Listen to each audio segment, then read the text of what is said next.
سوال یہ ہے کہ کیا غیر مسلم لڑکی سے شادی کرنا جائز ہے؟ اس سلسلے میں اللہ رب العالمین کا فرمان ہے سورہ البقرہ کے اندر، فرمایا وَلَا تَنكِحُوا الْمُشْرِكَاتِ حَتَّى يُؤْمِنَّ، کہ آپ کسی غیر مسلم سے اس وقت تک شادی نہ کریں جب تک وہ اسلام قبول نہ کر لے۔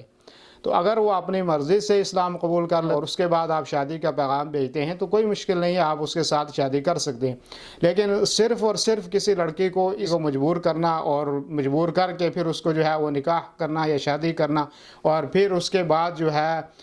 فتنے کا خوف ہے، تو اس لیے بہتر ہی ہے کہ آپ اس لڑکی سے شادی کریں جو اپنی مرضی سے اسلام قبول کرتی ہے، اور مرضی سے اسلام قبول کرنے کے بعد جو ہے اب آپ اس کے ساتھ نکاح کرنا چاہتے ہیں تو کر سکتے ہیں۔ لیکن صرف اور صرف کسی لڑکی کو شادی کی وجہ سے جو ہے وہ اسلام قبول کروانا، تو اس میں بہت زیادہ فتنے کا خوف ہے، اور بہتر ہے کہ آدمی اس کام سے جو ہے وہ بچے اور کسی مسلمان لڑکی سے شادی کرے۔